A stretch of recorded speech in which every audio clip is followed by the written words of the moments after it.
Hey, Rollie, great news. Wow, you are buzzing. What's up, Nicole? I just figured out how to save the environment and make a little scratch doing it. Okay, I assume that means money. You ever hear about these investments called ESGs? Yeah, they're green, and they're going to make our wallets green, too, with money. Okay, Nicole, I'm legally required to tell you this is not investment advice, but I have some immediate investment advice.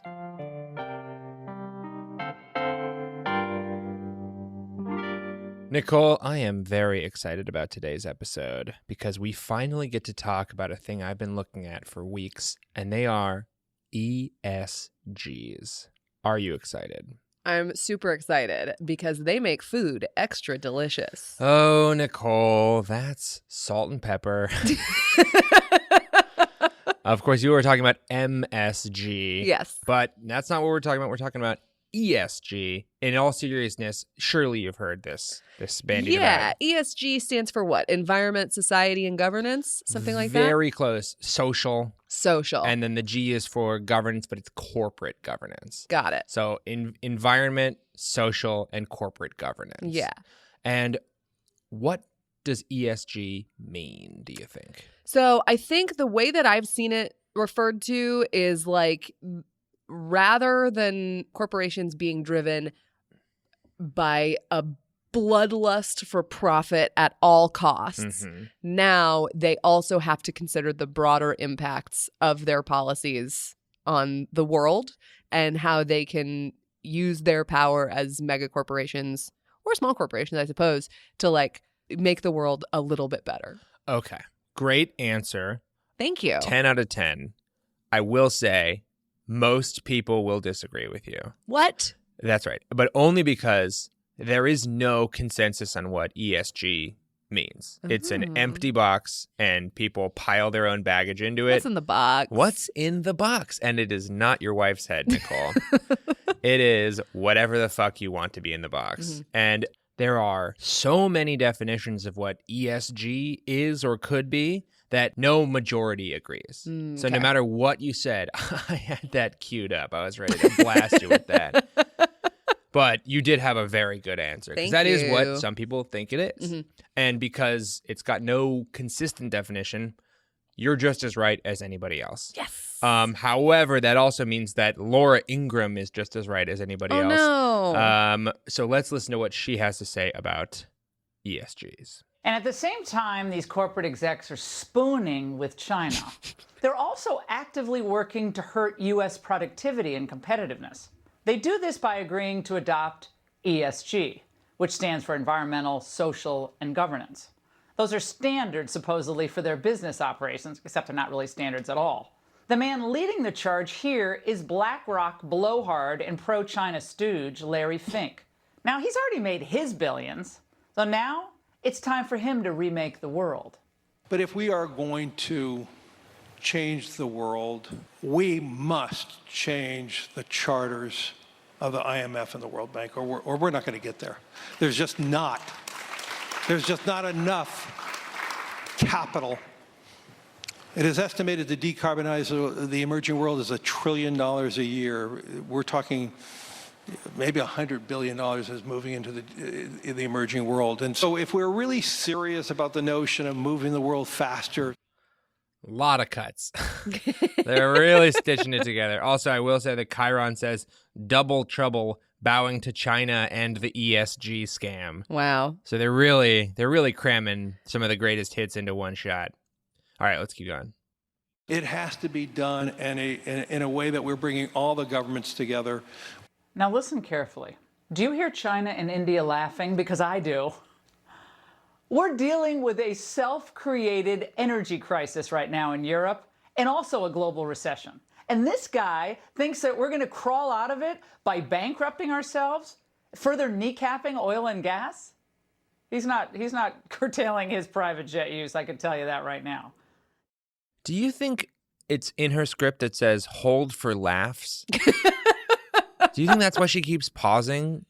Or it's like the teleprompter hasn't caught up? I think it is simply that she knows that her audience is going to be stomping around their house, steaming mad, and she needs to give him a chance to calm down after every sentence, or they might miss something. Oh, wow.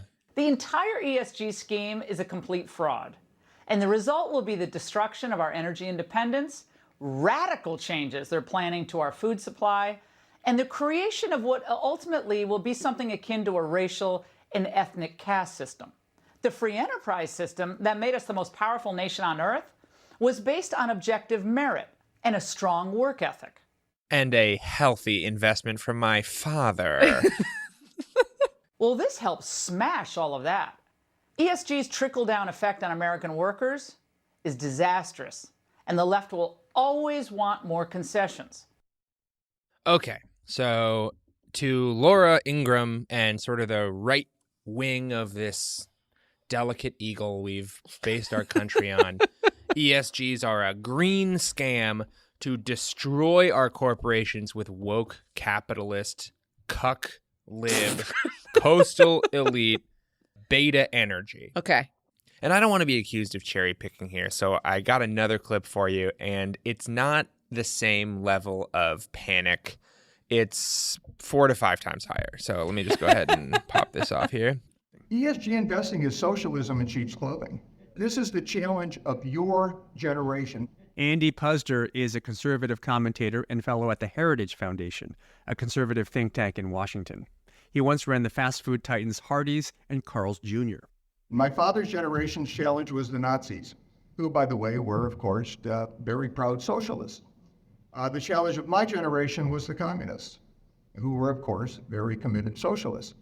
The challenge of your generation is ESG investing, and it's more insidious than communism or the Nazis. More insidious than communism or the Nazis is ESG investing, Nicole. Well, if Carl Sr. says it, then I got to believe him. All of his restaurants are his children? Yeah. Yeah. These are my sons, Carl Jr. and Hardy. So this is the party line, right? Mm-hmm. We're getting like ESGs are the absolute worst thing. They're going to destroy capitalism. They're going to destroy America. You remember those communists who are socialists? You remember those Nazis who are also socialists? It's just they are at a full 10 on ESG. So that is what the right wing thinks about them. Mm-hmm. A lot of millennials and people who are That's me. Hell yeah. People who are investing in ESGs, they believe they're putting their money in companies that are doing good for the planet. They are rapidly decarbonizing against their profit margins, maybe. They are taking all their money out of oil and gas and putting it all in solar and wind and things that they think are going to bring about the green revolution. Most people who are invested in ESGs say that their priority is the E or environment, and most people whose priority E or the environment, that priority is actually climate change, according to Professor Kelly Shue of the Yale School of Management. Ooh. Okay, so ESG loosely stands for environmental, social, and corporate governance. And they are criteria with which investors invest their money. That's as loose of a definition as I can give you without getting it wrong, according to one of the groups. Gotcha. Conservatives think it means companies that give up all their money to help the environment, or companies that fire their board of directors and put like all women on the board are going to get a great social score. So they got great ESG scores. That's what conservatives think it is. They think it's going to destroy the American economy. Millennials who are sort of starry-eyed and they want to invest money so that they can one day hope to put one down payment on a house when they die at the age of 90, they are investing in ESGs because they think they are environmentally friendly and that their money will both help the environment and also earn them money. So these are kind of the two groups that are talking past each other. Now, investment firms have a completely different understanding of what ESG means, and it's actually maybe the most important understanding because they're the ones who are actually putting together these ESG funds. Yeah, they're ESing the G. That's right. They're Eing that S all G. And She E my S till I G. So they're actually putting together these funds. This is a video from BlackRock. It's about their ESG portfolio. We're just going to watch it and see kind of where you might, as an investor, get the idea that ESG funds are positive for the environment. Okay. Regardless of your views on the future, long-term success is one goal that unifies all investors. BlackRock believes that investments that consider E, S, and G metrics can help you pursue long-term success of your portfolio and contribute to a more sustainable world. You said that this sort of implied that ESGs were helping the environment, and I would say that this explicitly states that ESGs are helping the environment. I mean, it seems to somebody who is already willing to believe that ESGs might be environmentally friendly, yeah, I think that is an easy connection to make. They have a little earth. They're like, we can help the earth become more sustainable. Hard cut to a full page of fine print. Yeah, fine print, wherein you will find some interesting information. Now, you don't judge how somebody's doing by looking at their Instagram page. I do. You do? Yeah. Have you ever run across a scenario where you've seen somebody posting a lot of fun pictures on Instagram, and then you run into them, and then they are doing terribly? Yes. Pretty frequently, I would say. I would say more often than not. Yeah. And that is how ESGs are. ESG is a marketing scam. ESG is a woman going through a divorce who's posting like her prom photos from high school. That's exactly right. And it's even a little worse than that. It is, I would say it's as insidious as the Nazis. Okay, I actually wouldn't say that, but a modern day Abraham Lincoln one time said that, and I've been quoting him. No, it's not as insidious as the Nazis. It's just how investment firms work. It's as insidious as any other financial mechanism. That's right. So you don't look at the person's Instagram page to determine how they're doing. We don't look at how ESGs are marketed or what people are saying about ESGs to determine what they are. We can just go straight to investment firms and ratings agencies to see what ESGs really mean. And do they mean that it's trying to kneecap the American economy and force us back into the dark ages because we're spooning China so hard? And I think you'll find that the answer is a firm no. According to actual investment firms who use ESG standards in their investment, ESG investing is simply, is this company looking at environmental, social, or governance factors to determine risks to their business and determine how they're going to maintain longer profitability. That's all it is. Got it. So it's not that companies are using ESG to like have an effect on the world. ESG is not something that companies do. ESG are potential things that can happen to a company. That's right. It's, are you as a company reacting to environmental problems in a way that's going to allow you to stay profitable? Got it. That still sounds pretty sensible to me. Not only is it sensible, it's what companies have to do. Investment firms are legally required to be a fiduciary or to protect your investment. And so what they've got to do is look at risks to your money and manage your money in a way that reduces the risks and maximizes the returns. Got it. That's like their whole job. That's all they do. That's all they can do because they're legally required to do that. Yeah. And companies want to get a little bit of an edge, so they're using extra risk profiles, and they're like, hey, there are certainly more risks posed to companies based on the potential of decarbonization in the future, based on environmental disasters that are spiking all over the place, based on social unrest that new social movements are creating. Why don't we factor these risks into how our company is operating, and maybe that'll give us a little extra special sauce so that we can win capitalism a little better. Okay. That's what ESG is all about. Okay. I mean, that as a consumer of financial products, good. Fine.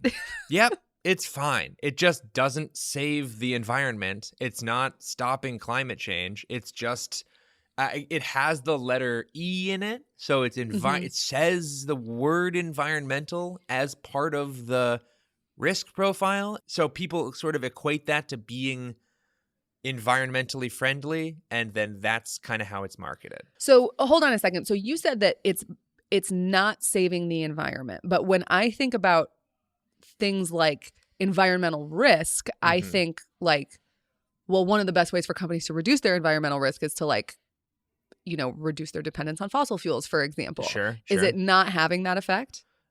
It to some degree, it's having that effect. A company that is, hey, I'm going to swap out all of my fleet with electric vehicles, you might get a little bump in your environmental score. because there's a pretty strong possibility that further regulations are coming down the pike and that internal combustion engine vehicles might cost you more or that gas prices might spike. So you're getting the E benefit of the ESG because it might ultimately cost your company more to use fossil fuel vehicles, not because your use of electric vehicles will contribute to reducing climate change. That's right. Okay. There is got a it. positive other effect to some of the companies getting good E scores. But that's not why That's they're not doing the it. point Okay. of the ESG. I think to some degree, investment firms have sort of convinced themselves that's part of it. And that's why I want to play you a little clip. And I'm not going to tell you who's saying it. I just want you to hear it live. I thought it might be interesting to start with a pretty simple question, which is what do you think ESG means to most people? And what do you think it actually means? ESG to most of the world and the public means social impact in some way, shape, or form. Creating social impact with your dollars or Wall Street, whatever. I think to a subset of investment managers and ESG people who are actually inside the system and know that you have to operate according to fiduciary duty, they have convinced themselves that ESG means higher returns, or ideally higher returns and social impact. And the product, because of a lack of any kind of rigor or regulation on what is ESG and what's not, and what's the impact product, what's not, has gone in a direction where like everything is being sold as ESG because, there's a race to the bottom. At some point, if no one is telling you what is really ESG or green or not, as an asset manager, I mean, if you leave them a gray area, they don't leave money on the table, right? Like they're going to move quickly and start occupying that space and realizing that they could just put a green label on most things with a tiny tweak and do it. And so that's led to a space where the majority of products being sold as ESG have little to no measurable impact. And I would argue they endanger capitalism. Okay. Sounds kind of like some kind of Marxist agenda at work. That was BlackRock's former global chief investment officer for sustainable investing on ESGs. Oh, and this is their former officer, so he left, and now he's like, ESGs are kind of bullshit. That's right. And his name is Tariq Fancy. What a name. It's a great name. I got to tell you, I'm glad that a guy with such a good name seems to like be an okay guy.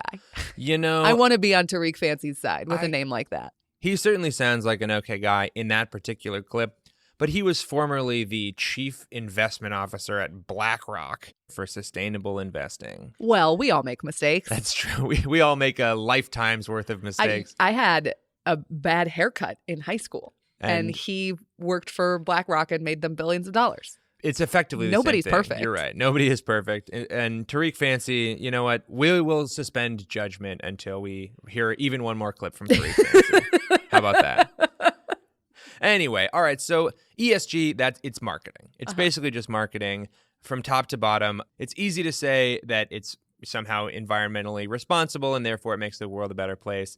But that doesn't really hold much water. At the end of the day, it's great for investment firms because they can charge double their fees, and people who think that their money is going to work for the environment are happy to put their money into ESG funds. And ESG funds are actually like one of the fastest growing funds in all of the financial sector. Okay. See, all right. I've got a financial advisor guy who my very well-meaning parents set me up with years ago, and now all of my money is tied up with this guy and I don't know how to extract it. He seems very nice, but he was like, hey, we just developed these things called socially responsible portfolios. I know you care about that stuff. I could get you one of those. And I was like, oh, perfect, because I was thinking about taking all my money away from you anyway, and now I just don't have to deal with it. So just do this. And now I bet he got a big commission, and my money is not helping anything. Yeah, I mean, it's not like worse, I don't think, but your money almost certainly is not like out there on the front lines protesting against big oil. Damn. Sorry, Nicole.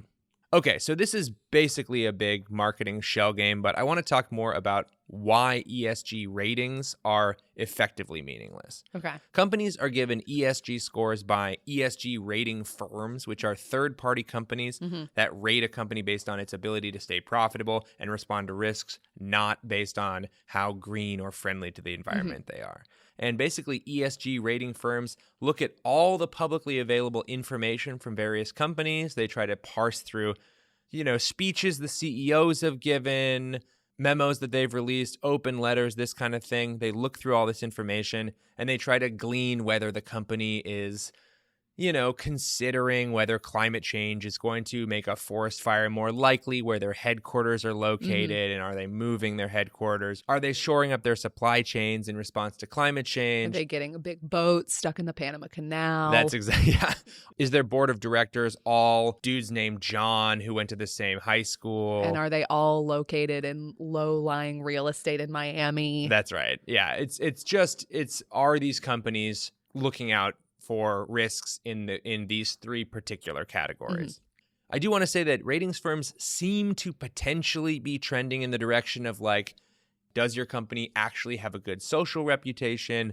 Is your company trying to improve itself based on its own core values? I don't want to say it has nothing to do with the actual long-term sustainability of your company.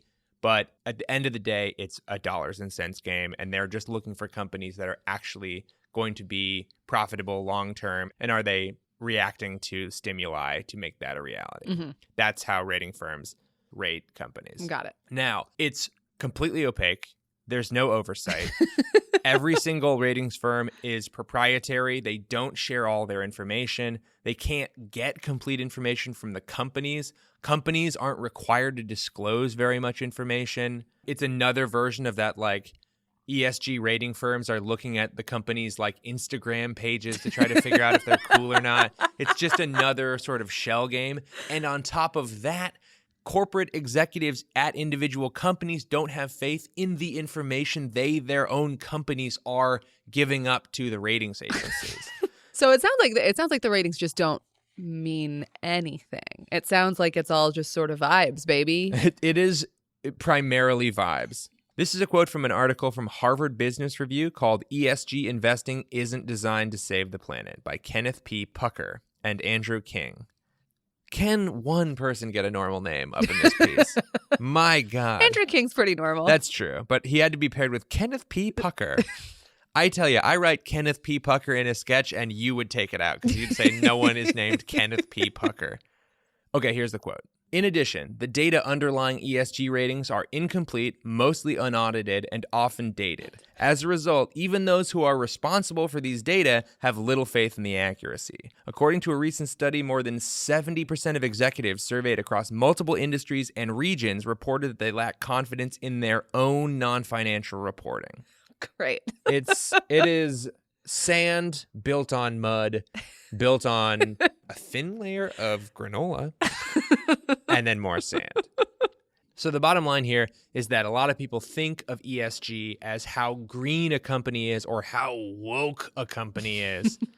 And the financial sector uses the term ESG to mean how well a company responds to the material risk posed to that company by factors including environment, social, and corporate governance. Okay. There is practically no link between whether a company scores well in the ESG department and whether it's a good company for the planet. Wow.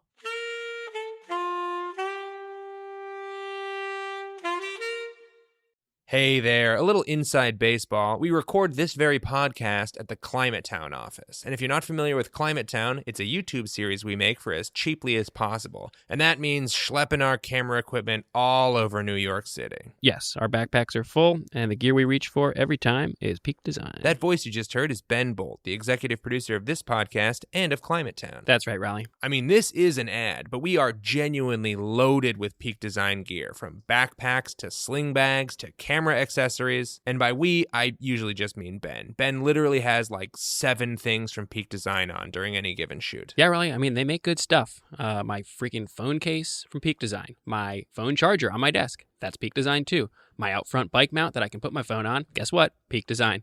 You know that little tripod we use on Climate Town shoots? The little travel tripod? The little travel tripod. They got organizers. They got straps, clips, duffel bags, everyday bags. And they're not fucking around. Peak Design gear is guaranteed for life, whether you buy it firsthand or 10th hand. And they can make that kind of commitment and not go broke because they build stuff to last. As my father would say, it's built like a brick shithouse. And now I'm hearing it out loud, that term is a little dated. Peak Design is a certified fair trade B Corp that prides itself on recyclable materials, and it lobbies lawmakers in D.C. for environmental legislation. They're also the group who nominated ClimateTown to be an environmental partner with 1% for the planet. So double thank you. And they also have been a podcast supporter of ours from day one. And also, they just make really good stuff. So go to peakdesign.com/playbook. That's PEAK design.com/playbook for 20% off some of our favorite products and a picture of Ben on set dripping with Peak Design gear. I'm literally going to try to put as many pieces of Peak Design gear as I possibly can into one picture. I'm glad we just got health insurance because Ben's back is going to be demoed. But not because the Peak Design stuff is heavy. The other shit that we put inside it. In bulk, it's heavy. If you stack enough Peak Design stuff. Yeah, okay. I'm not saying it's heavy gear. They got a sweet good shoulder gear. strap. It really takes the weight off your shoulder. It's going to crush you to death. If that's how I got to go, sayonara.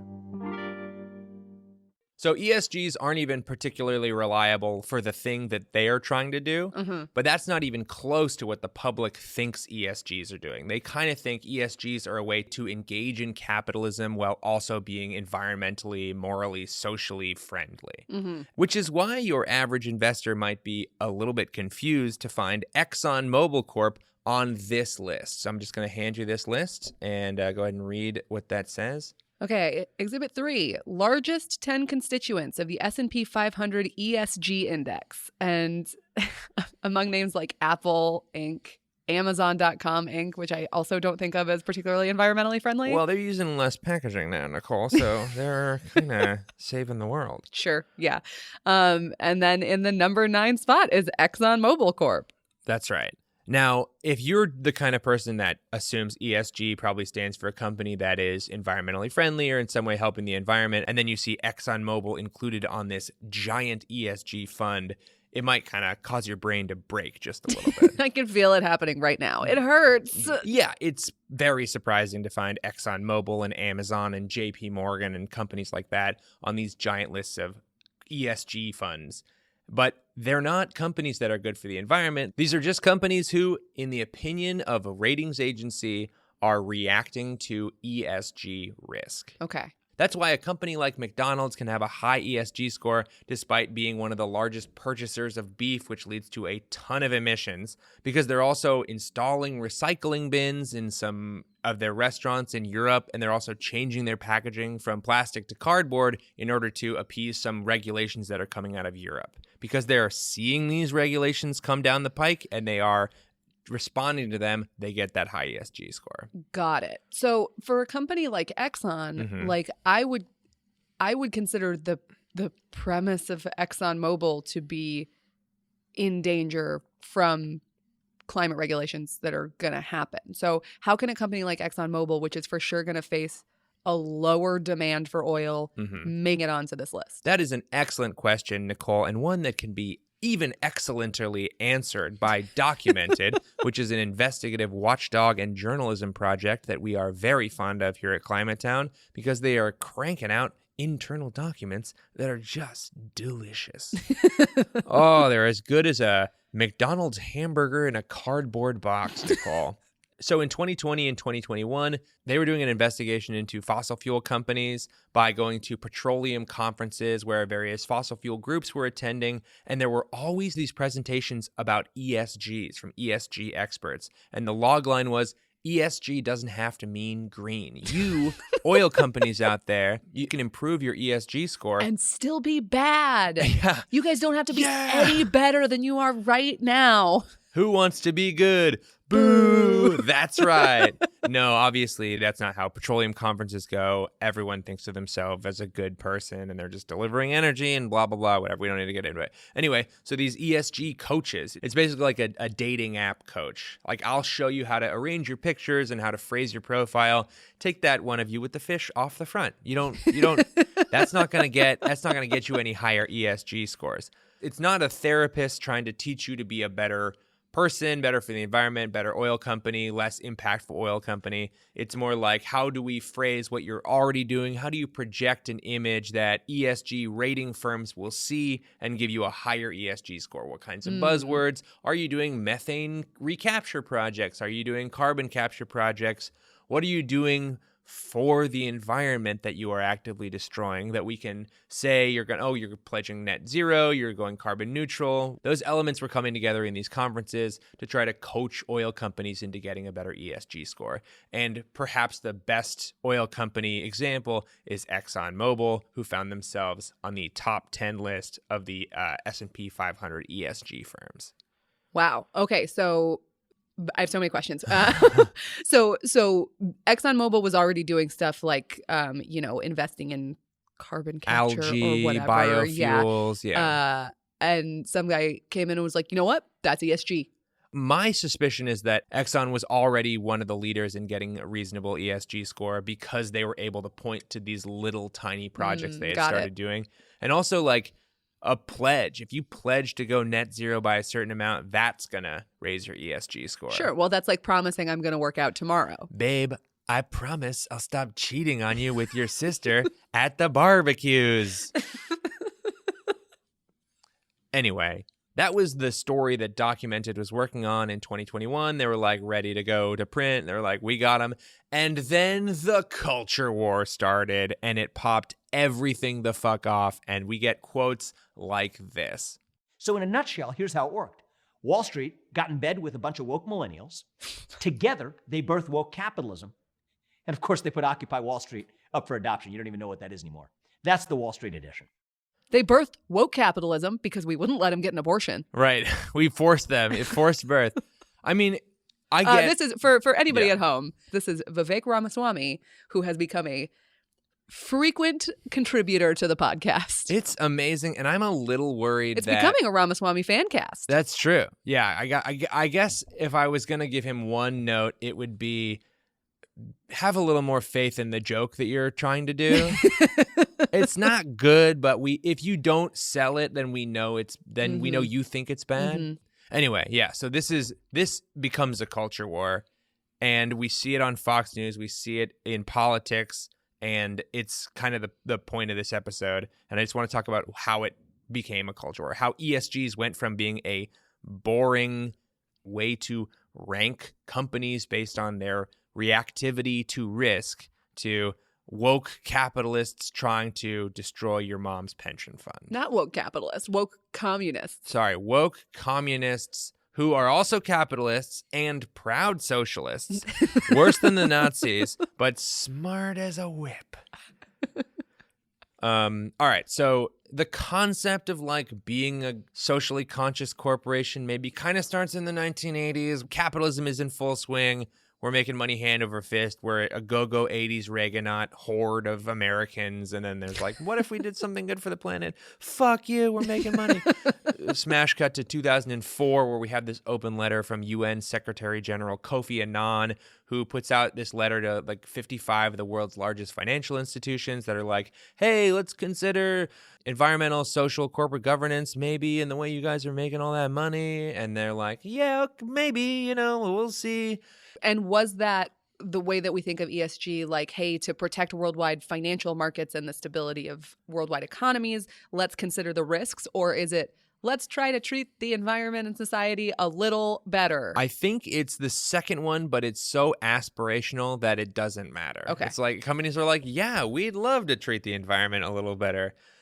I guess, like there's just no commitments are made. It's like the idea is kind of percolating and swirling, and it sort of stays percolating and swirling. It's a nice idea, but companies are not going to tank their bottom line so that they can try to stop climate change, partially because it's not a good way to make money, partially because it's illegal. Because as a company, you have a fiduciary obligation to your shareholders, and you can't really tank their returns because of a theory that you have, even if the theory is backed up by every single fucking climate scientist in the world. Got it. This might be derailing a little bit, but how dare you, Nicole? Occasionally you'll see a firm that is like, we are an environmental investment firm. How do those people avoid, I mean, obviously they want to do well for their clients because that's how the company does well, but how do they avoid the kind of fiduciary duty that requires them to invest in these top companies, which are all destroying the planet? Right. I think they can set, number one, I think they can set their own guidelines and be very clear about the style of investing they're doing. For instance, like if you're a stock guy, I'm going to call him Bryson because I know my stock guys, all of them love this podcast. I'm sure your stock guys he's very like him. supportive. The reason I can't get my money back from him is because he's so darn nice. And He I keep says, trying I to be swear like, I'll pay you back tomorrow. I keep trying to be like, hey, I think I would like to take all my money out. And he's like, oh, shucks. He's then I got feel bad. suspenders and is like whistling. Yeah. Look, Nicole, get your money out of there. I think trying. that's not a good. I think he maybe doesn't have your money anymore, to be totally honest. What was your question? Oh, yeah, that's right. Yeah, you could tell Bryson, like, hey, put all of my money in this one company that just feeds donkeys from the zoo. Okay. I don't know. How does that company make money? Exactly. But Bryson would tell you, like, hey, that's not a good company. Like, I think this company, all they do is they take food to the zoo and try to feed it to the donkey that is inexplicably in the zoo because it's not that rare of an animal. It's a mission I believe in. Exactly. The donkey is hungry. Exactly. It's his job to advise you, but it's your money. You can have him invested in donkey chow if you want. Okay. And so possibly, I'm talking way out of school here, but it's possible that these firms that sort of portend to be environmentally focused might be able to get out of their I'll make money at all costs. I mean, it's possible to lose money. You know, like they don't guarantee that they're going to make you money. There are worse finance people than other finance people. Mm-hmm. You're not always going to make money, but they are required to do their due diligence and their best to make you that money because that's how you stop them from like picking their own favorite stock or like investing in their own company. You got know, it. like My brother's got a donkey chow company. And I think we're going all in on the donkey chow company. There's a second donkey chow company. No, this is the first one. Good, because I thought I had cornered the market on that. Okay, anyway. Yeah, they have to try to make you money. Obviously, you can lose money if you give it to your finance guy. They're not required to be right, but they are required to be able to justify where they put your money as a place that was going to make it the highest return. And they ESG makes it easier for them to justify why they did that because they can be like, this company was taking precautions to not lose money based on ESG factors. Yeah, that's exactly right. And like trying to be a sustainable, responsible corporation is always in the air a little bit. Like it's better to be more sustainable than not, and it's better to be like more respected than not. But at the end of the day, you're trying to make cash. Mm-hmm. And so it's not a thing that they're trying not to do, but it's just not that critical. Right. Flash forward to 2021. And we get 3 pretty simultaneous events. Number 1, Larry Fink, who is the CEO of BlackRock. Mm-hmm. He's the guy we saw in the Laura Ingraham clip. That's exactly right. He puts out open letters to the financial world every year, usually a couple every year. Do you like me? Yes, no, maybe. Exactly right. What'd you get for answer number 5? You know, these sorts of things. He controls $9 trillion worth of capital at BlackRock. He's kind of hot shit in the financial world. And so he puts out these letters and people read the letters. It's kind of like a state of the union of the finance world. In 2017, he put out a letter that was like, hey, I'm using more ESG guidance in the way I'm investing. I think that's really smart. I think we should think about climate risk in our investments. These are in his open letters. But then in 2021, because ESG investments contain much fewer fossil fuel stock. Because it's their business fundamentally doesn't respond to the risks. Like the existence of their business is the risk. Yeah, you can still get a reasonable ESG score if you're a fossil fuel company. You know how to like work the system, but they're definitely underrepresented in ESG funds. So in 2021, after a decade of fossil fuel companies kind of going boom and bust in the 2010s, and then the enormous crash of the fossil fuel sector in 2020 due to COVID, if you don't have very many fossil fuels in your portfolio because they didn't score that well on the ESG metrics and you're using ESG metrics for your portfolio is going to do pretty good. And so Larry Fink does a fucking I told you so letter. And I would like you to go ahead and read this here. Okay. This is from 2021. During 2020, 81% of a globally representative selection of sustainable indexes outperformed their parent benchmarks. This outperformance was even more pronounced during the first quarter downturn, another instance of sustainable funds resilience that we have seen in prior downturns. And the broader array of sustainable investment options will continue to drive investor interest in these funds as we have seen in 2020. But the story goes deeper. It's not just that broad market ESG indexes are outperforming counterparts. It's that within industries, from automobiles to banks to oil and gas companies, we are seeing another divergence. Companies with better ESG profiles are performing better than their peers, enjoying a, quote, sustainability premium. Okay. So, obviously he's not going to be like, I fucking called it. Like that's not the Larry Fink that we know. But if you read between the lines, that's kind of what we're seeing there. Uh-huh. It's not clear to me whether Larry Fink truly believes that a company with a higher ESG score is actually doing good for the environment. But I think he's pretty careful to couch all of his terms with like sustainability. What is he? I'm going to go out on a limb and say he probably doesn't care. Yeah, I actually don't know. I think he seems to care in speeches that he's giving. He cares in the way a billionaire can care. Right. Yeah. He cares in the way like a human cares about how an ant is progressing along the sidewalk. It's like, oh, you're trying to get to over there? Wow, I could help you out, but I got to get to a meeting. So good luck. God bless. Oh, I think I lost you. No, I think he's, everyone's trying to leave a legacy. Everyone thinks of themselves as a good person. I think he similarly thinks both those things, and he is a capitalist, and he fucking won capitalism. The dude is incredibly rich. He controls that $9 trillion BlackRock fund. When you have a hammer, everything looks like a nail. When you have a $9 trillion investment fund, everything you believe looks like in an capitalism. opportunity, baby. Yeah, that's right. So I think he's thinking that you can probably solve this problem with more money. Mm-hmm.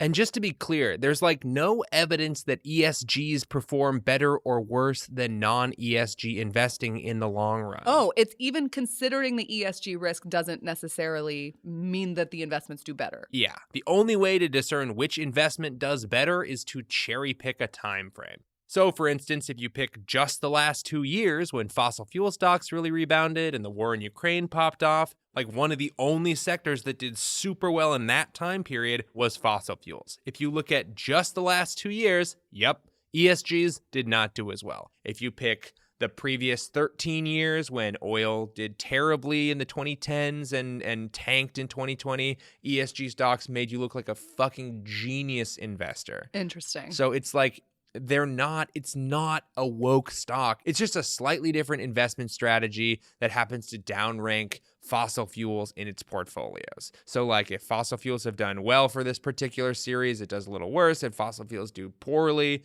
it does a little bit better. That's all it is. Is this the kind of thing that we're not really going to know truthfully how successful of an investment strategy it is for many years because it's relatively recent? Yeah, it's possible in the long run that like the particular brand of ESG investing that like BlackRock does is better in the long run. It's possible it's worse in the long run. It's just like not definitely better or worse. Uh-huh. And it definitely is not woke investing.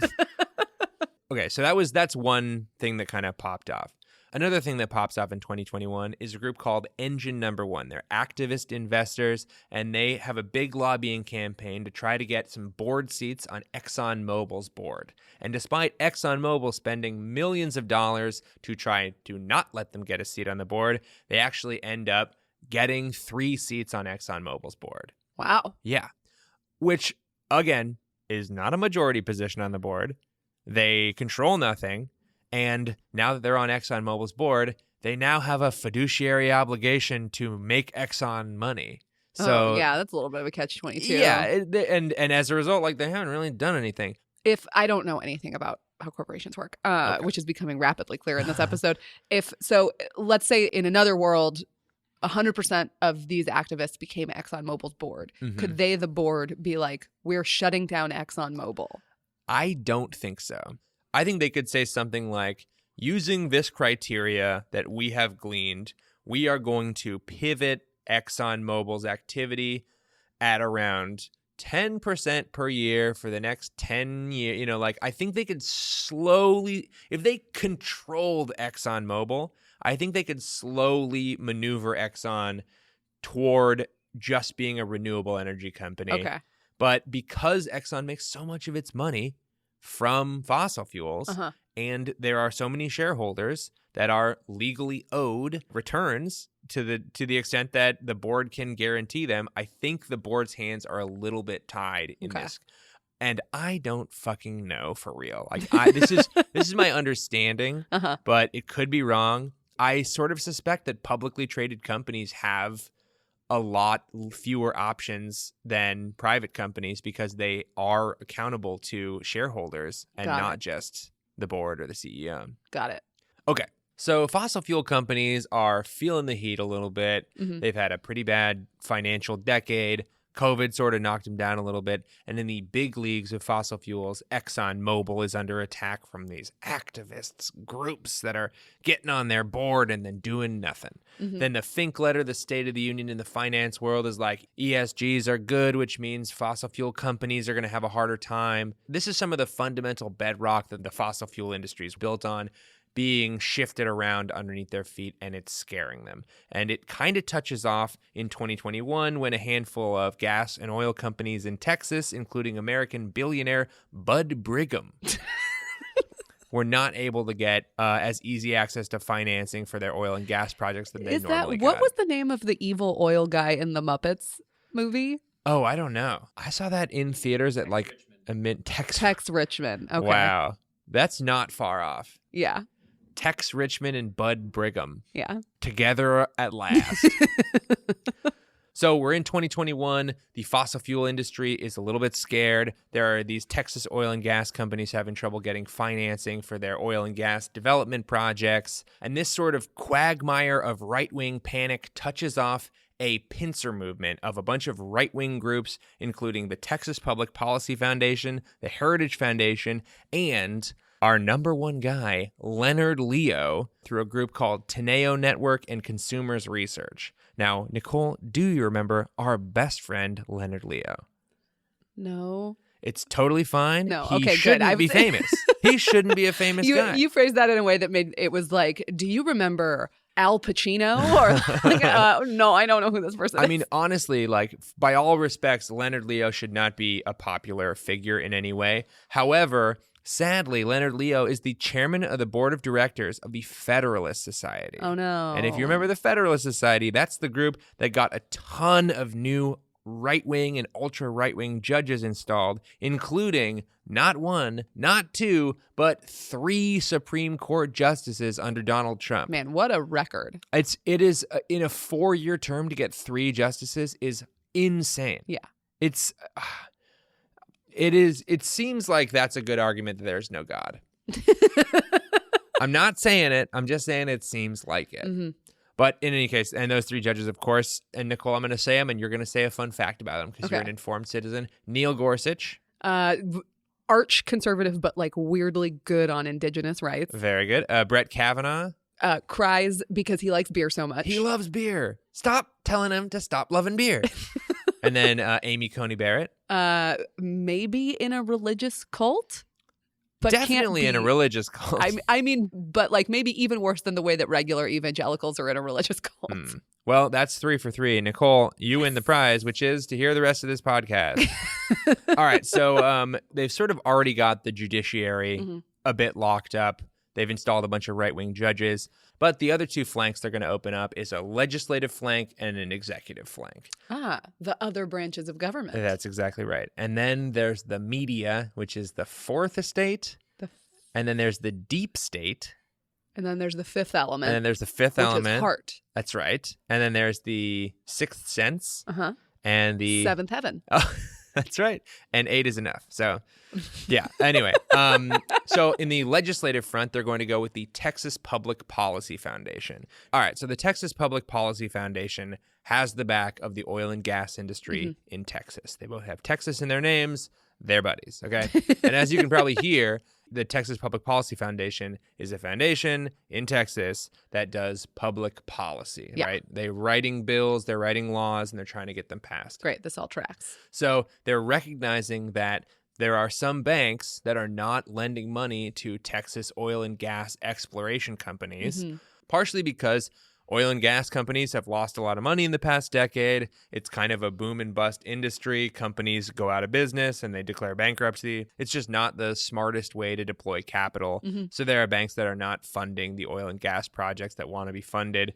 Because they wokely want a guaranteed return. That's right. Because of the woke capitalism, in that it's capitalism with no woke involved in any way that I can really perceive. So the Texas Public Policy Foundation crafts this bill that blacklists banks that use ESG metrics in Texas. Wow. So that law actually passes in Texas, okay? So this Texas law bans its municipalities from doing business with banks that have ESG policies against fossil fuels and firearms. So it's banning its municipalities. So that's like saying like our public pension funds can't be invested through BlackRock because they use ESG, right? It's not like BlackRock is not allowed to open a storefront in Texas where private Texans can invest. That's pretty much right, but it's not just pensions, it's any government entity. Okay. Any government entity in Texas cannot do business with a number of banks that they've blacklisted, and they also can't put their money in ESG funds. Okay. This law is sort of aimed at punishing banks and companies that are boycotting or downranking fossil fuels. Well, they're not boycotting fossil fuels. They're just saying we're not investing in these because they're a bad investment. Well,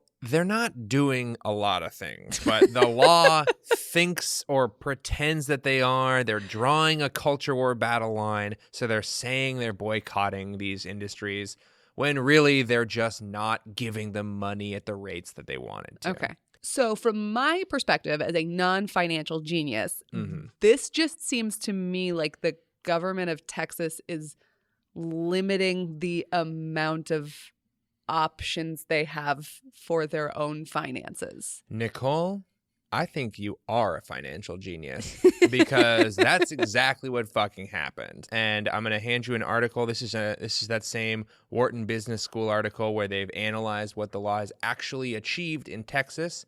And just go ahead and read that bolded paragraph. Okay, this is from a paper called Gas, Guns, and Governments, Financial Costs of Anti-ESG Policies.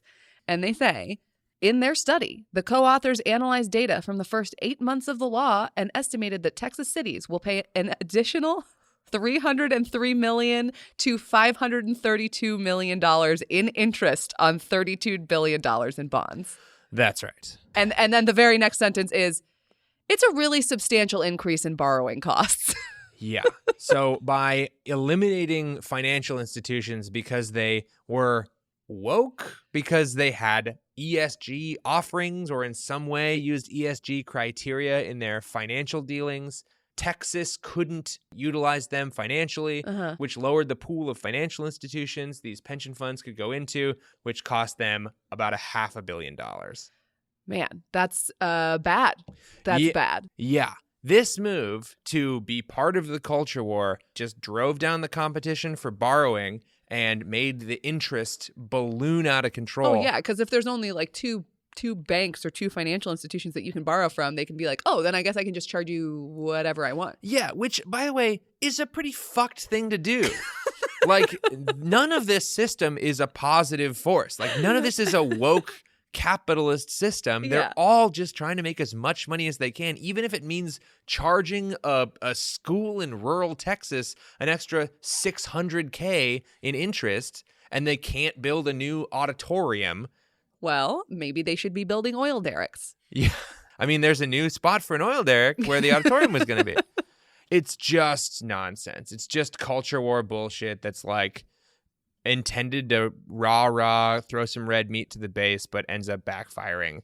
And probably the people responsible will never be held accountable. Cool. It's some classic. Cool. But thank God that capitalism is woke now because, you know, we're really It's cooking. so funny in like a upsetting way that the people who are always complaining about like the government not spending money well are now the people who are responsible for costing their state close to $500 million. Right. And that is just further evidence for them to be like, you can't trust the government with your money. Right. It's yeah. like, you did it. You're the government. Exactly. Yeah. Don't trust the government, which is you. Yes, that's right. Correct. Any other questions?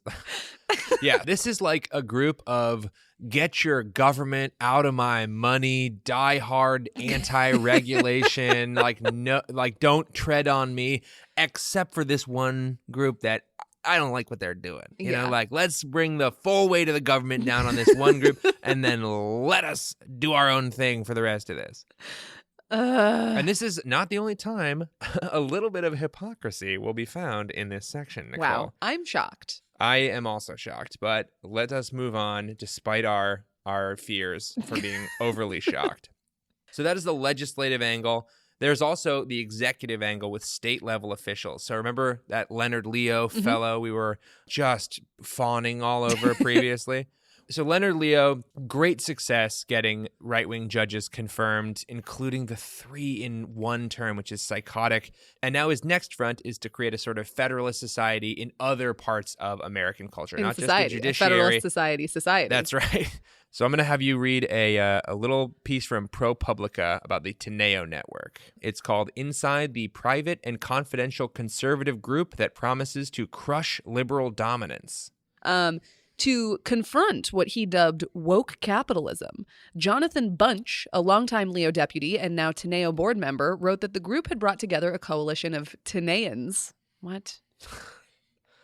All right. A coalition of Teneans, quote, working with or serving as state attorneys general, state financial officers, state legislators, journalists, media executives, and best-in-class public affairs professionals, end quote, to launch investigations, hold hearings, pull state investment funds, and publish op-eds and news stories in response to so-called environmental, social, and governance, or ESG, policies at the corporate level. Okay, so they're not even, hiding their plans anymore. Yeah, our existence, our raison d'etre is to oppose ESG. Yeah, we're going to try to crush the liberal majority, not through numbers, because we can't do that, and not through the marketplace of ideas, because who even came up with that?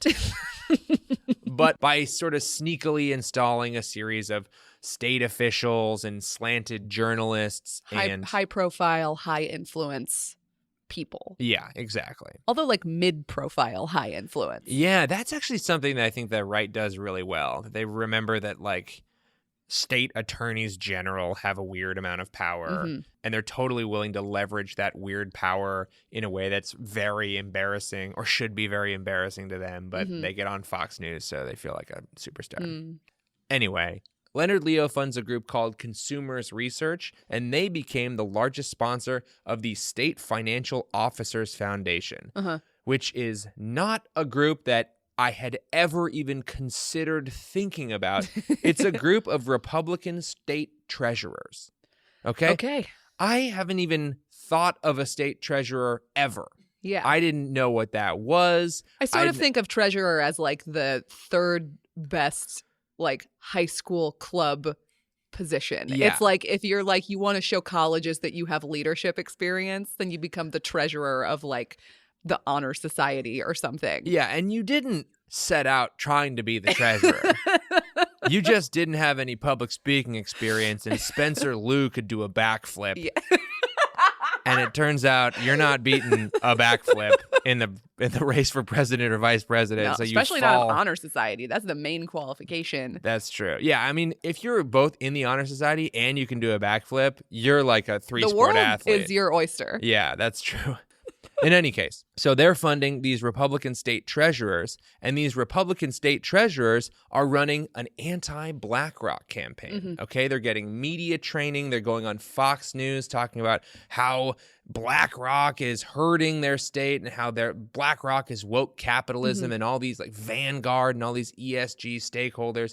They're all trying to destroy America, leave American finance to the money, and traditionally, the right wing had such a fucking good relationship with finance. The entire finance industry used to be that used to be their bread and butter, right? And now the Republicans are feeling their grip on the financial sector sort of loosen, despite the fact that it's not loosening. ESGs are not what they think they are. But I guess there is a sort of worry that if they let it go too far, it might slip away from them. So they're staking their claim now.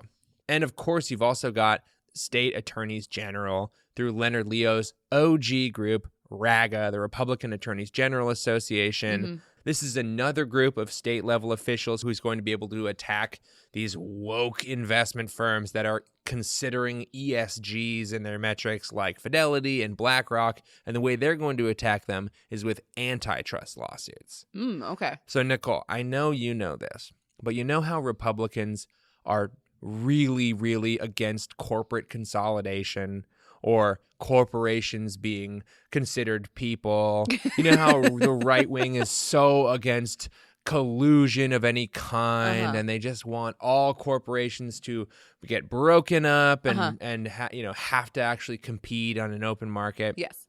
That's the Republican platform. It always has been. Yes. Don't even look into the past, because all you're going to see is the truth. For any foreign listeners of the podcast, of which I'm sure we have a handful, Rollie is dripping with sarcasm right now. I gotta say, are you saying they're foreign, like they don't know American politics, or yes?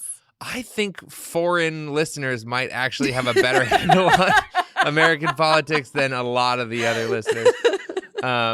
Okay, well, in any case. Anyway, Republicans love corporations and love hate regulations against them. However, in this one case, these attorneys general are making an exception because maybe there are some investment companies that are joining ESG and sustainable investment alliances that are largely meaningless, but they're, making pledges to maybe consider going net zero and, these sorts of meaningless promises that nonetheless Republican attorneys general are going to be able to say, that's antitrust. You're colluding to fix prices or influence the financial market in some way, and we're going to take you to court. Meanwhile, in my world, all of the streaming services are becoming one streaming service that sucks. Yeah. And nobody's doing anything about it. And unfortunately, that's kind of actually happening.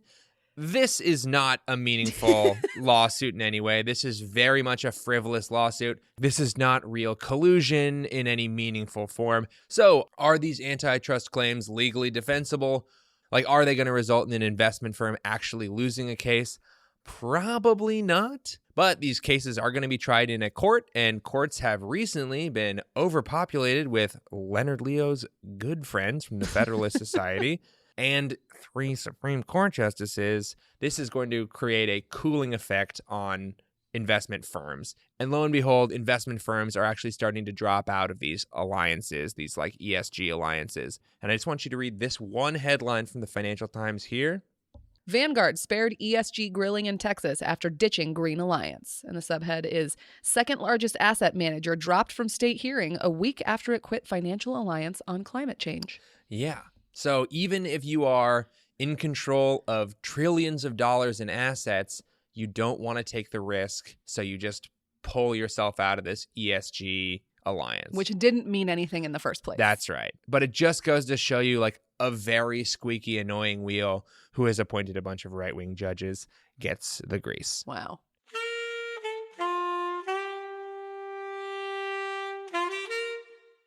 Okay, so now we've got state treasurers going on Fox News talking about woke capitalism.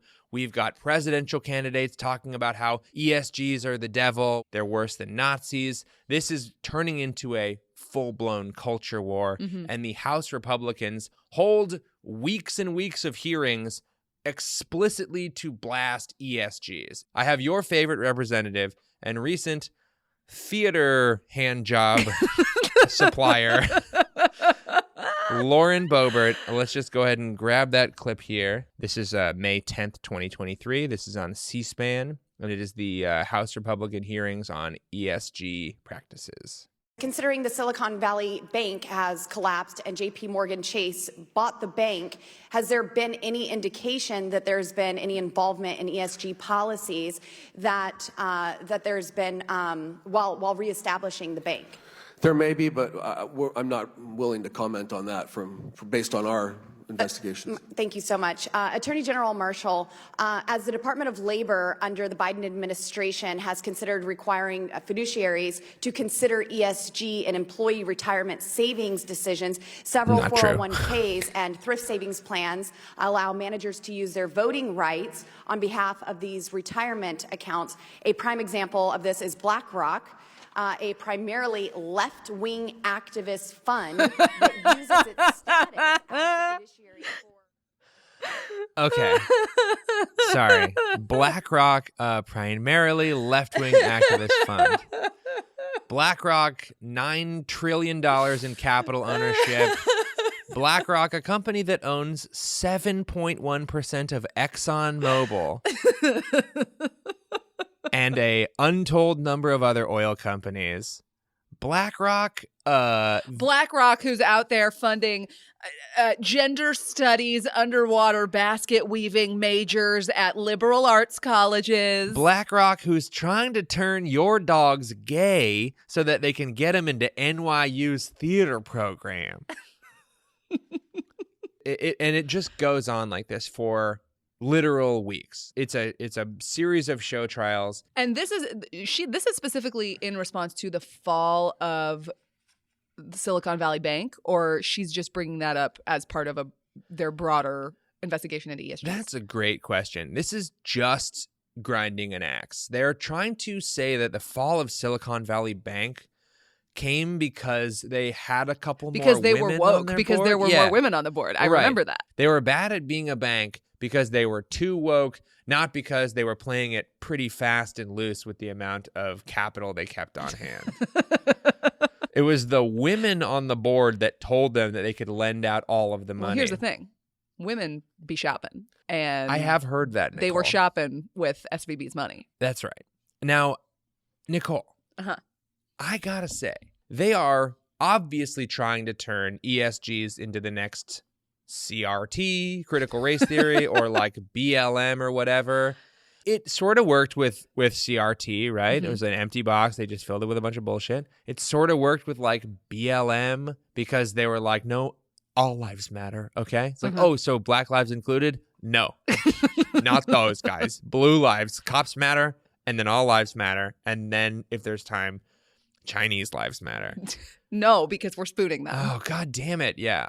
So they're obviously trying to make this a culture war sticking point. They're obviously trying to turn ESGs into their next big album. But the notorious ESG. Right. Yeah.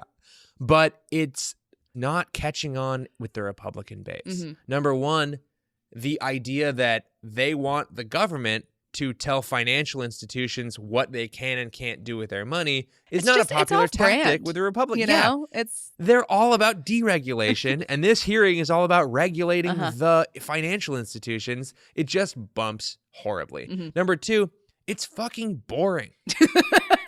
It's like investment banking risk management criteria, and they just cannot sell it. They're really trying. They got the critical race theory to trend. Out of nowhere, they figured out how to make that work for them. They should have been like, the banks are mad at you for being white. That's right. They really should have done that. And they really tried with woke capitalism, but they had to focus on the E from ESG, and they just like lost a huge opportunity to do like, you walk into a bank, if your name is Brad, they're going to kick you in your little bare butt. And if your name is Jamal, they're gonna give you the bank, you know, like that. I think if they had said that, they might have made it work, but they just couldn't make it work. So in 2021, Texas passed their anti-ESG bill. It cost the people of Texas something like $500 million, which is a pretty costly way to score a point in a culture war, I suppose, at the expense of your constituency, which, as far as I understand from politics, is the opposite of what you want to do. In 2022, an additional 16 states tried to pass ESG bills. In 2023, 157 new bills were introduced in 36 states, and they are deeply unpopular. Of the over 100 bills that were proposed, only 19 bills appear to have become a law, and 6 resolutions were passed as of June 22nd. So, like, a deep minority of these bills that they're trying at. And what year is this? This right now, it's 2023, Nicole. What year are you talking about? I'm also talking about as of 2023. Wow, okay. Yeah. So, like, these are not that popular of bills. Because they cost you money. Because they cost you money. They're not in keeping with the, like, free market values that Republicans espouse. They just don't seem like they're hitting on the level that, like, this library book says the word gay and you're going to turn my son gay kind of chant does. And I know we already talked about Vivek Ramaswamy, but we got to talk about him one more time. And then I promise we won't talk about him for the rest of the episode. You can't say his name 3 times or he'll show up. Whose name? Vivek Ramaswamy. You shouldn't have said it 3 times, Nicole. Oh, no. You conjured all these excellently curated clips of him talking about ESGs being the devil's work. Something scary happened. This is really not just a story about woke capitalism. This new monster. It's a story about institutional lying. High-minded drivel. The American Revolution. That's really what this ESG issue is all about. That's the real danger of wokeness. Sorry about it. Anyway, so Vivek Ramaswamy is so anti-ESG that he started his own... How anti-ESG is he? He's so ESG that he poured McDonald's coffee in his lap to cool off. He's so anti-ESG that he started Strive Asset Management as an exclusively anti-ESG fund. So this is a fund that exclusively does not consider risks to its investment. And it's not even that he's not considering ESGs, it's that he's specifically investing in fossil fuels. Which again is like even if you think climate change is fake. Right, which I do. Famously, that's why we started for the money. The podcast. When is that money going to get here? I wish I could tell you. But even if you think climate change is fake, like, we're going electric. Right. The writing is on the wall. You don't want to have all of your money in fossil fuels from a strictly greedy perspective. Right. So Strive Asset Management now controls like $1 billion in assets, and Strive's advisory division is currently an advisor for the state of Indiana's $46 billion pension fund. So way to go, Strive Asset Management. I'm sorry to any of our listeners who work in the public sector in Indiana. Me too. And I'm double sorry because a recent journalist uncovered that Vivek is charging $4,000 an hour to Indiana for his special personal touch advising. Wow. And now we're kind of coming to the end of 2023, and a lot of this anti-ESG rhetoric is starting to dry up because it's not polling very well with the Republican base, and it's just like not that interesting, and it's not winning them any points in the culture war. It wasn't even mentioned in the first Republican presidential debate. Oh, wow. It's just not getting a lot of airtime anymore. But we are revitalizing it on this podcast. Can you fucking imagine if this podcast is the thing that rejuvenated the ESG debate? I mean, honestly, bummer for society, but great for the pod. Great for the pod. We have found a number of things on the pod that are terrible for society, but good for us personally. That's actually... Which makes us the anti-ESG pod, if you think about it. I am thinking about it pretty hard, and that is true. So where does that leave ESG? Well, it kind of worked for the Republicans on accident. They were able to just sort of like find out that if they screamed loud enough and held hearings and just like forced this 3-letterism down our throats, then investment firms would sort of start backing away from their utilization of it. It's not hurting the environment because ESG wasn't really helping the environment, but it's also like kind of souring the financial institution world on actual progressive financial policies. Interesting. So because we're talking all this bullshit about ESG, we're not talking about a carbon tax. We're not talking about real sustainable regulations that would actually require reporting of emissions or disclosing what you're actually doing. Ooh. And so it's sort of just cooling off the financial world from really considering sustainability in a real way. Do you think my socially conscious portfolio will fix it? Actually, that is actively working to fix it. Yes. So definitely leave all your money with Donkey Chow.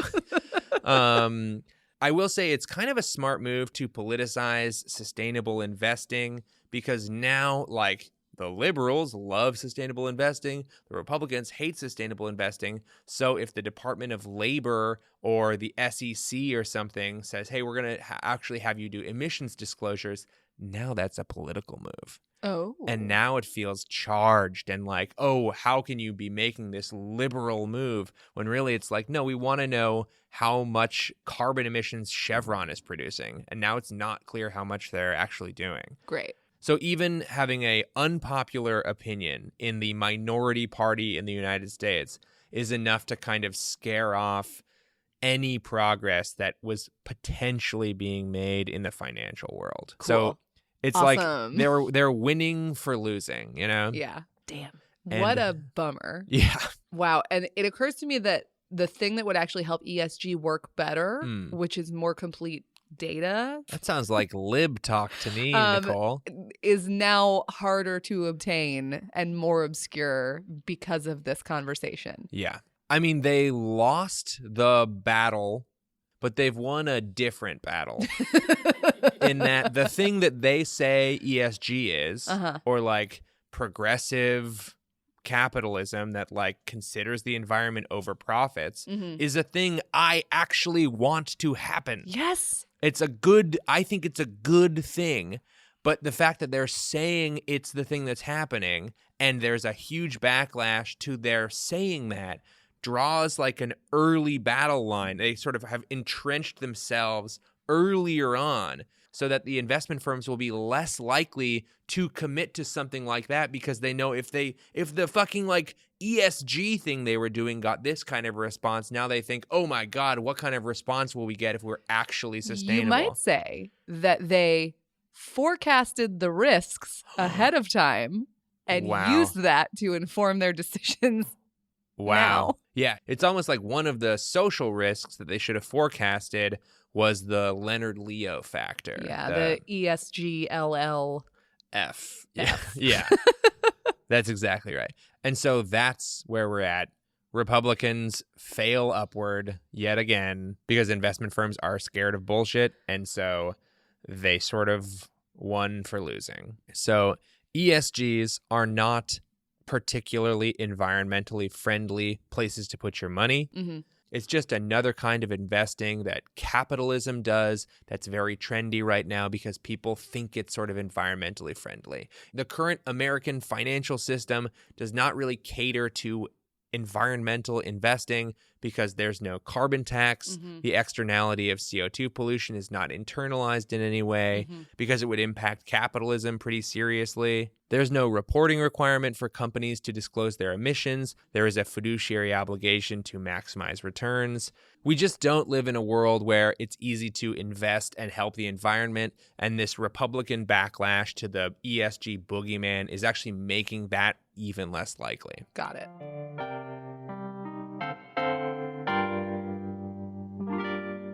And now, just like every episode, Nicole, we're going to wrap this thing up at a Thanksgiving dinner scenario where we're going to road test some of the stuff we learned. Ooh. So let's tuck ourselves into some mashed potatoes and sweet corn. What do you eat? Have you ever eaten Thanksgiving dinner? Yeah, it's like a lot of rice, right? And like a hard toast. And everyone is wearing like a big hat. And I think this is something else. All right, so we're at Thanksgiving dinner, and I'm going to play your stock guy, Bryson. Oh, cool. Who kind of trapped you into saying you were having a Thanksgiving dinner and then said, oh, after his wife died, he hasn't had a good Thanksgiving dinner. She didn't really die. No wonder I felt guilty about it. Yeah. But he was like, he really let the conversation hang on that. Okay. And I think you felt guilty. And he has all my money. That's so. right.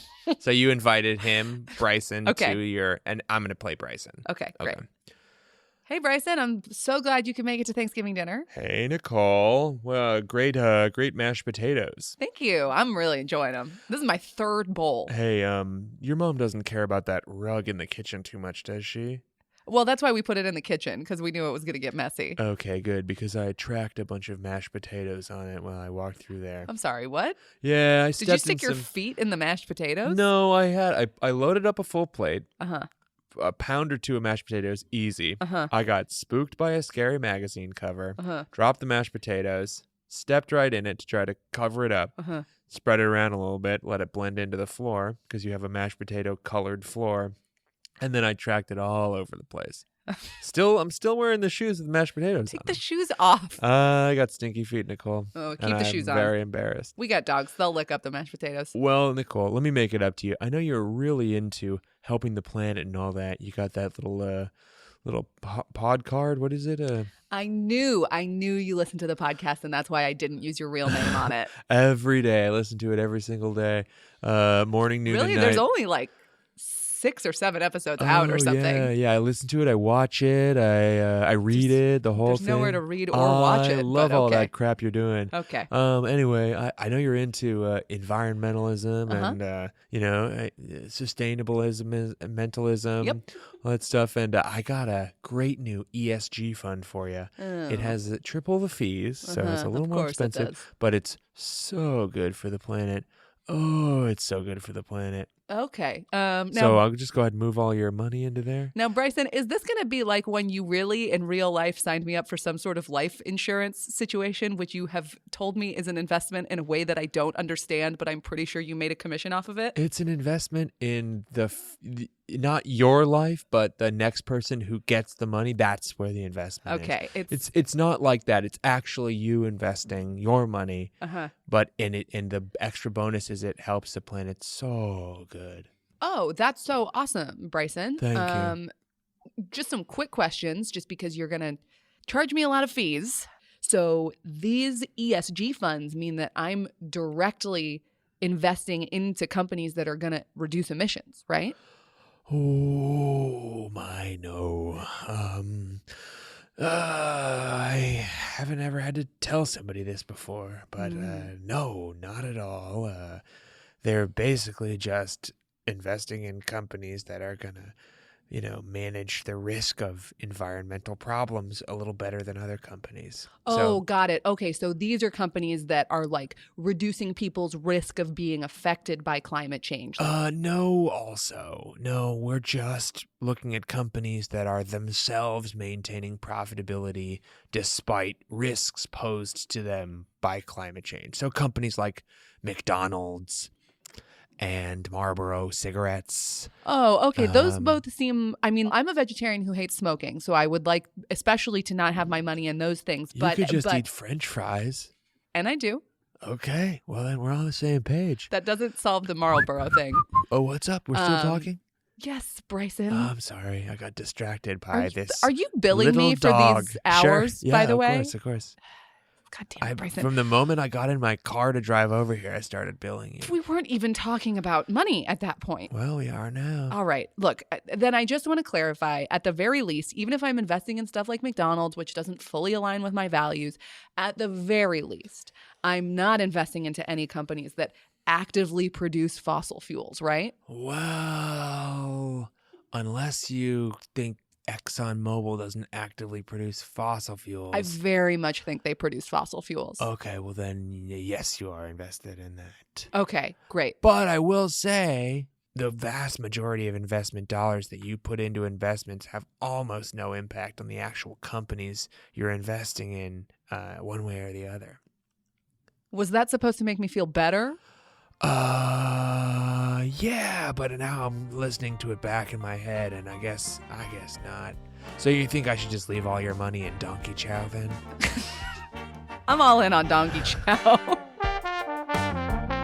The Climate Deniers Playbook is hosted by Rollie Williams, that's me. And me, Nicole Conlan. Our executive producer is Ben Boult, and our audio producer is Gregory Haddock. Theme music from the wickedly talented Tony Dominic and artwork by Jordan Dahl. Who, yes, okay, is my boyfriend, but that's not why we hired him. We hired him because he's very good at art. And our researchers are Knut Haraldson, James Crugnale, and Carly Rizzuto. Special thanks to Catherine Poole from Climate Nexus, Kelly Mitchell from Documented, and Professor Kelly Shue from the Yale School of Management. They were all incredibly helpful resources in putting this episode together, and we couldn't have done it without you. Thank you so much.